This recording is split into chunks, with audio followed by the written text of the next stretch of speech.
Hey everybody, welcome back to the YesPhonics channel. I'm Cheyenne Adamson, your host, and this is where homeschoolers, teachers, and educators everywhere come for valuable teaching information and insights. So today's topic is going to be about phonics, yes, but I'm going to talk about the king of empathy, which is phonics, and I'll tell you a little bit why and how. Explicit phonics is hands down one of the most effective ways to teach K through third graders how to read. Okay, so I guess it's not super bold, but it is somewhat controversial in some circles. And if you're a proponent of the whole language, then you will have you'll take umbrage with this particular statement. But I'm going to talk a little bit today about my experience with phonics and explicit phonics in general. And as a child, I grew up in a fairly rich learning environment. My grandma Pauline, she would always read to me every night, so I had a pretty diverse range of reading material. I experienced being in a completely different world every single time, as you do with each book that you read. And especially as a young kid, you really tend to imagine those worlds fairly vividly. And so to me, it was a way to transport myself into a completely different place and experience things that I couldn't otherwise experience in my everyday reality. And I did mention a little bit earlier, and in my previous videos too, that phonics does help develop empathy in children. Now, this is a Cambridge University study by Maria Nikolayeva, and she's a professor of education, and she found that reading fiction provides an excellent training for young people in developing and practicing empathy and theory of mind, and that is understanding of how other people feel and how they think. Okay, so this is science saying, hey, phonics and reading to kids, and I guess this isn't technically phonics, but phonics is a way to practically and efficiently read to children, as well as help kids learn how to read. So we're just going to throw it all in the same basket here. And they elaborate a little bit further on the science surrounding reading and empathy. This is awesome because neuroscience really backs this up. And researchers at Emory University in Atlanta, US, of course, say that fiction tricks our brains into thinking that we are part of the story. The empathy we feel for characters wires our brains to have the same sensitivity towards real people. Now, another study from Carnegie Mellon University discovered that when you get lost in a book, your brain actually lives through the characters at a neurological level. Now, let's think about that for a second. That is amazing. Like, that is science showing that reading can ultimately transform your universe, your reality. And we could go off on a tangent and a rant about how biocentrism holds that the only reason we experience this, what we call external world outside of us, is because of our consciousness that perceives it. But I digress. Now, parents and teachers should be encouraged to ask their students about what their thoughts are on the characters. What did this person struggle with? How can this person overcome their struggle? And what made them react this particular way? Now, by asking these kinds of questions, children will begin to see the importance of being able to empathize with others, and ultimately, they will develop into caring, empathetic, and virtuous individuals. Now, there's a whole bunch of other things that you can do to help develop this empathy and this virtuosity, but we're just talking about reading and phonics in general for this particular video. You guys can do a quick Google search, a great one, a Gurgle search. Do a quick Gurgle search, and you'll find a whole bunch of other things that will help develop the empathy in your children. But I digress again. As I became older, I would help with the day-to-day operations of the business. Now, I know this kind of seems like out of left field, you guys, and I've talked a little bit before about how I would help my grandma with the YesPhonics business, but I'm using this as an illustrative example of how I developed a little bit of empathy, seeing what my grandma did with the business and how I could help her and how it made her life easier, which made me feel good and which made her feel good because she was able to provide me with a good learning experience, and I was able to be provided with skills, with things that I didn't already know. In short, I would answer emails and I would help her mail packages, and I would sort the flashcards and any type of work, small work that she needed help with. I attended a small public school in Roberts, Montana. And I've talked a little bit about Mrs. Zier before, but I have to mention her again. I had the pleasure of meeting Mrs. Zier and she was known for her award-winning curriculum directing and teaching of phonics. And one thing led to another. I found myself in a pretty rich learning environment, especially when I got into Mrs. Zier's class, have her as my teacher K through 3rd, and learn the explicit phonics inside and out. I also believe that explicit phonics and caring teachers gave me the tools to use the English language effectively. So thank you, Mrs. Zier. If you guys haven't watched my previous videos, or maybe you just don't know what explicit phonics are at all, and in short, explicit phonics move from the smallest part of the word to the whole part of the word, and students first learn the phonograms, the letters and the combinations of letters, and their sounds. And they build these particular sounds and they recombine them into syllables and words. Now, this method teaches phonograms explicitly. The whole purpose of explicit phonics is to teach sound spelling relationships and how to apply those relationships to read words. Now, this is coming from Literacy Connects, and they say this about explicit phonics. Phonics instruction should be explicit and systematic. It is explicit in that sound symbol spelling relationships are directly taught. Now, students are told, for example, that the letter S stands for S. It is systematic in that it follows a scope and a sequence, and they learn to break words from the smallest part into the whole, and then they can decode these words. So that's what I mean by the sequence and the scope. The skills taught are constantly reviewed and applied to real reading. That's important. So when you guys teach these phonograms, you want to be reviewing them 2 to 4 phonograms every single day.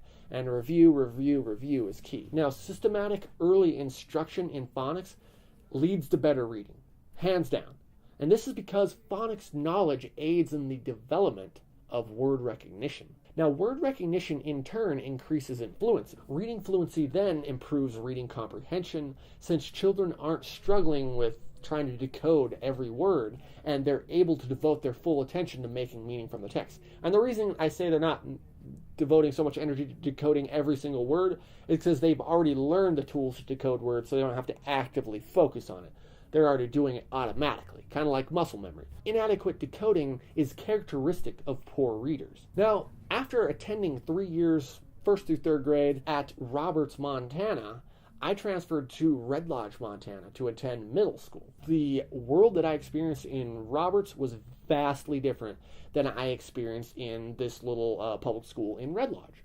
And that was because when I got there, they weren't teaching phonics. And at that point, I was so young that I didn't really know all the, like the technicalities of explicit phonics and maybe what even explicit phonics were. I just knew that I was being taught a method that helped me read. And so when I saw my fellow peers in Red Lodge not being taught that method, and a lot of them couldn't even actually physically manuscript write the letters, much less sound out the sounds of the words, I was pretty shocked. Even as a little kid, it was very surprising because I'd be helping my peers sound out these words, and it really made me wonder why that was. Why weren't they being taught this stuff? Even though I didn't fully understand what explicit phonics were, I just knew that what I had learned in Roberts was fantastic and that I was able to actually actively use it and it was helping. And I'm not saying this to be braggadocious. I'm just saying this to show and highlight the effects of how important phonics are. And sadly, a lot of my peers got left behind. And they were struggling. And why? Why? Because this school did not teach explicit phonics. And most students aren't able to memorize more than a few hundred words. So if that's the case, then how are you going to rely on using whole language and context and syntax to discover what the meaning of the words say? If you're not able to decode and you're simply relying on whole language methods, there's no way you can memorize over 1,000 words, especially at a 3rd grade or 4th grade level, and be an active and efficient reader. Now, children might also find that the structure of whole language might be confusing and daunting if they haven't been exposed to the systematic and organized teaching landscape of explicit phonics. Now, to be fair, let's throw the caveats in there. There is a raging debate between the proponents of whole language and of explicit phonics. And I'm not trying to pull the wool over anyone's eyes here. And there seems to be an emerging belief, although as of yet unproven, that the combination of whole language and explicit phonics is a benefit to all students. However, explicit phonics remains and has been a tried and true and effective way to teach the English language.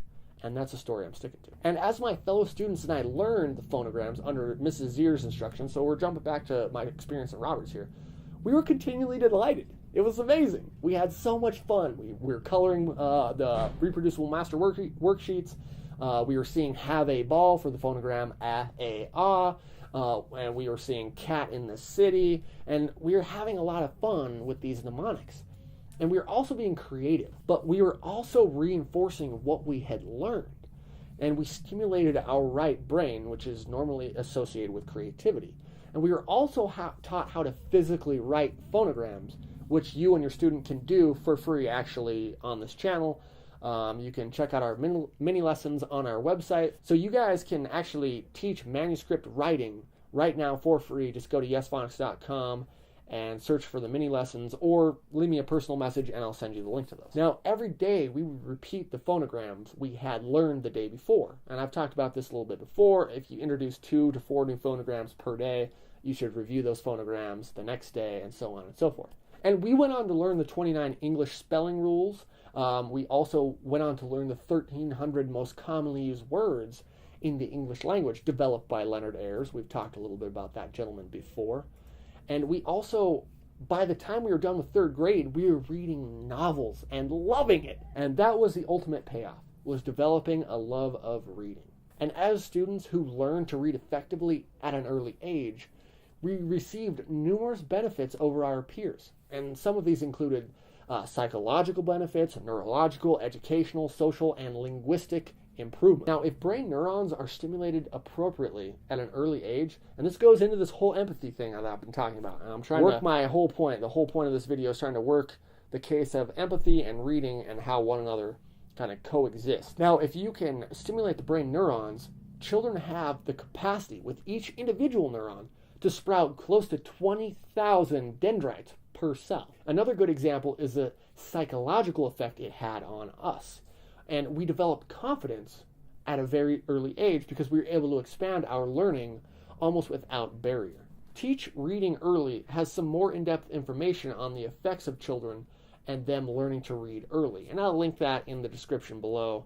That way you guys can check that article out. Unfortunately, fewer and fewer people are reading these days. And most of it has to do with the failing literacy rates that I've talked about before.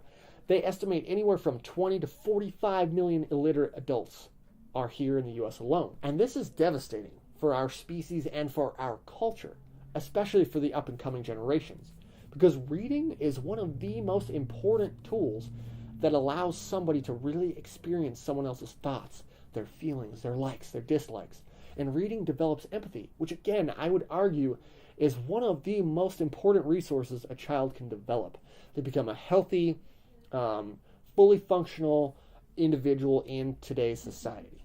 Now, if you're concerned that your child may not be getting the proper phonics education that they deserve, then by all means, please watch our free sound-along DVD, otherwise known as the Mnemonic Phonic technique. You guys can search that on our YouTube channel. It's there for free, of course.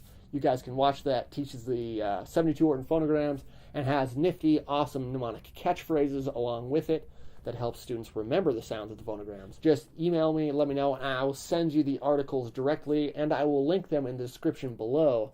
That way you can go and check out How to Teach Phonograms Part 1, 2, and 3 on our blog, which teaches you how to teach the phonograms, all 72 of them, for free right now. And you can actually print out the phonogram flashcards yourself, so you have them for use, which is fantastic, and is also a free resource that I'd like you guys to have. In closing, the future depends on our children developing empathy and critical thinking. And by doing so, which is nurturing our children and students with reason, virtue, and empathy, we can fundamentally change the entire world. And we can not only change the literacy rate for the better, but we can also stimulate the human capital to its maximum potential. And that's a bright light in a dark world. And that's it for today's video, you guys. If you have questions or concerns, please let me know. If you feel like something wasn't clear in the video, again, leave a comment or send me a personal message or email me at support@YesPhonics.com, and I'll be happy to answer your questions. And if you guys want to throw a boon to us, go ahead and give us a thumbs up or a thumbs down if you didn't like the video. maybe subscribe to our channel, and definitely leave a comment so I can chat with you guys.